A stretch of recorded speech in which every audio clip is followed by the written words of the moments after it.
Bonjour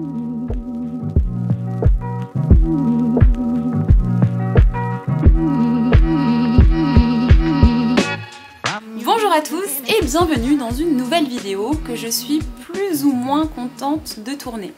Je suis super contente de vous retrouver parce que évidemment YouTube c'est mon petit plaisir, donc je fais des vidéos quand j'en ai envie et quand j'ai le temps.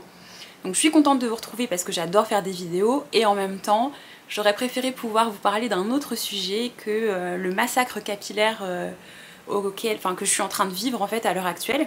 Donc ça se voit pas parce que j'ai mis une ponytail, donc des faux cheveux pour cacher la misère, mais vraiment, je vous montrerai mes cheveux à un moment donné, quand j'irai les laver la prochaine fois, c'est une grosse catastrophe. En fait, je vais vous parler de mon expérience avec le lissage brésilien. Donc le lissage brésilien, c'est quelque chose qui m'a beaucoup aidé et qui m'a beaucoup plu avec mes cheveux. J'ai des cheveux naturels qui sont très frisés, voire crépus, presque crépus, et c'est vraiment quelque chose qui m'a énormément aidé pour faciliter le coiffage, pour avoir des jolis cheveux doux, magnifiques. Donc j'ai fait ça pour la première fois l'année dernière, j'ai voulu réitérer, c'était pas une bonne idée. C'est pas que c'était pas une bonne idée le lissage en soi, mais c'est que la façon dont j'ai géré les choses était très mauvaise, et donc je vais vous donner mes conseils pour pas que ça vous arrive tout simplement, et pour que vous puissiez avoir un bon moment avec vos cheveux s'ils sont difficiles à coiffer, tout en gardant une jolie texture et des jolies boucles. À la base, le lissage brésilien, je le faisais pour ça. C'est un lissage que j'ai fait qui est sans défrisant. Je vous montrerai les résultats et vous allez voir, c'est super joli. Donc dans l'idée, c'est un lissage que j'ai fait chez une coiffeuse qui est super, vraiment le salon de coiffure, je le recommanderais toujours malgré l'expérience que j'ai vécue. Mais j'avais quand même besoin de m'exprimer et d'en parler à quelqu'un parce que la dernière fois que j'ai dit que je me sentais très mal avec mes cheveux, j'ai pas obtenu de réponse et j'en ai besoin, donc je vais l'exprimer ici. Donc globalement, mon premier lissage brésilien, je suis allée chez le coiffeur et j'ai pu passer par toutes les étapes du lissage, et quand je suis sortie j'avais les cheveux raides comme des baguettes. C'était pas ce que je souhaitais, mais c'est normal. Quand on fait le lissage, on ressort, on a les cheveux lisses. Et juste après le premier lavage, mes cheveux étaient juste incroyables. J'avais gardé ma texture, donc vraiment les cheveux tout frisés, sauf que j'avais des boucles qui étaient très définies, qui étaient soyeuses, qui étaient bien rebondies, et la magie a opéré tout simplement parce que je passais à peine 5 minutes pour démêler mes cheveux. Chose qui était impossible avant, j'avais tout le temps de la casse, je passais parfois des heures entières, des journées entières à mettre les soins, etc. Et là vraiment ça m'a énormément aidé parce que j'ai plus eu à faire ça pendant des mois. Vraiment, le soin a continué d'agir et c'était parfait, c'était vraiment parfait. Et finalement, après plusieurs mois, c'est normal, le soin s'estompe et mes cheveux sont redevenus difficiles à coiffer. Donc je me suis dit, je vais y retourner. Donc pareil, je suis retournée exactement chez la même coiffeuse, très confiante. J'ai toujours confiance en eux, hein. Franchement c'est magnifique ce qu'ils proposent. C'est juste que j'ai fait mon lissage. Et donc pendant que j'étais là-bas, je leur ai dit est-ce que c'est grave si je rince pas tout de suite le soin, parce que je devais prendre l'avion, je savais que je pourrais pas me laver les cheveux dans le temps imparti qui est conseillé, qui est de 48 heures après le lissage. Donc je me suis dit bon, pour quelques heures ce sera pas gênant. Effectivement on m'a dit que ce serait pas trop gênant, donc je me suis dit pas de souci. La coiffeuse m'a conseillé de repasser les plaques pour lisser un petit peu à la maison, parce que plus le lissage est chauffé et mieux il agit sur le cheveu et mieux il pénètre. Donc c'est ce que j'ai fait, je suis rentrée chez moi et le lendemain j'ai repassé les plaques dessus, et c'est là que ça a été la catastrophe. Mais vraiment la catastrophe. Je m'en suis pas rendu compte tout de suite parce que finalement je me suis pas lavé les cheveux tout de suite, hein, je les ai gardés raides, et après avoir lavé mes cheveux, j'ai pas les mots. Ils étaient horribles, mais vraiment horribles. La texture, il n'y avait plus de boucles, j'avais une espèce d'énorme touffe à la racine, plus ou moins raide, ondulée, bizarre, et toutes mes pointes étaient brûlées en fait. Enfin vraiment, il y avait une texture horrible.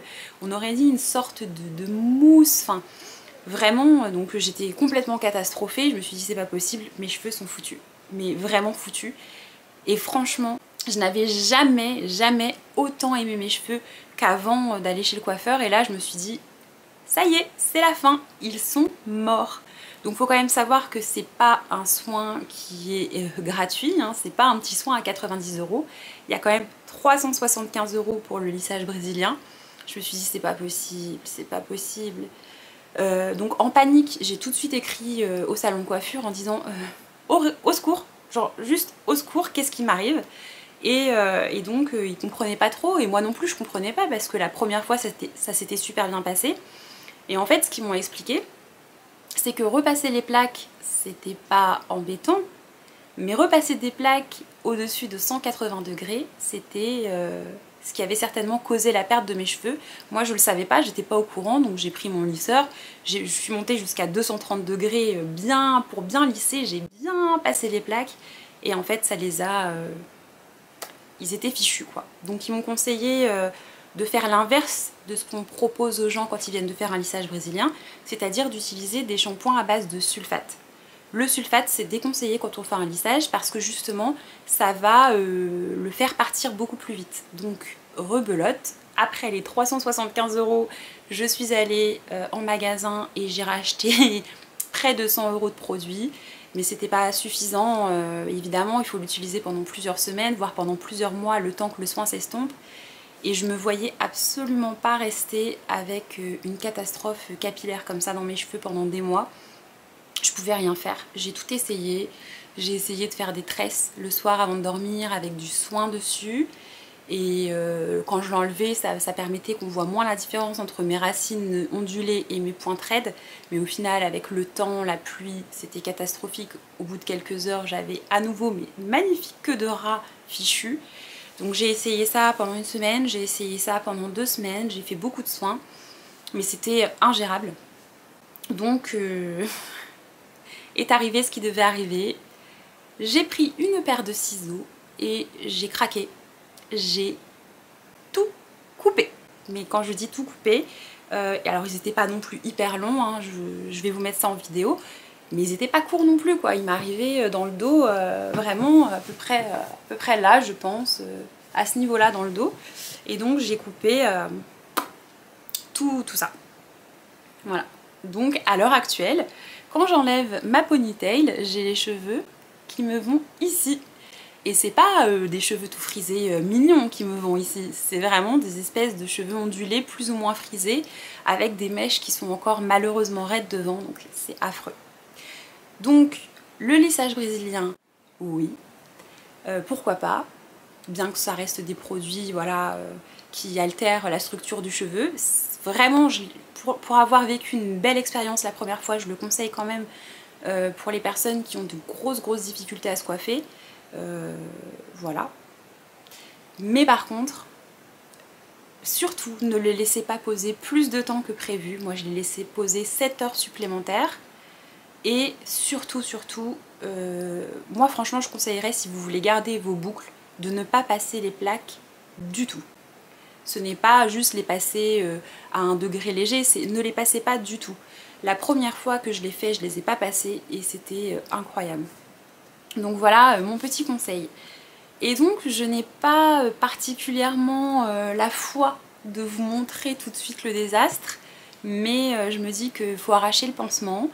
Et donc la prochaine fois que j'irai me laver les cheveux, je filmerai pour vous montrer à quoi ça ressemble, pour que vous voyez la cata. Et je pense aussi que je vais forcément retourner chez le coiffeur, je peux pas rester comme je suis parce que j'ai pris les ciseaux, c'était vraiment la guerre. Ça ne ressemble à rien. Normalement j'aurais dû beaucoup plus couper, mais c'était déjà trop pour moi. Donc quand je retournerai chez le coiffeur, je vais aussi filmer pour vous montrer la coupe finale, qui n'a pas été choisie par moi, mais voilà, la vie a dit c'est pas grave Livia, maintenant tu sais que tu aimes tes cheveux naturels, tu le sais, tu vas en prendre soin et arrête tes bêtises. Voilà. C'était une vidéo un petit peu courte, mais je vais vous laisser me poser vos questions si vous en avez envie.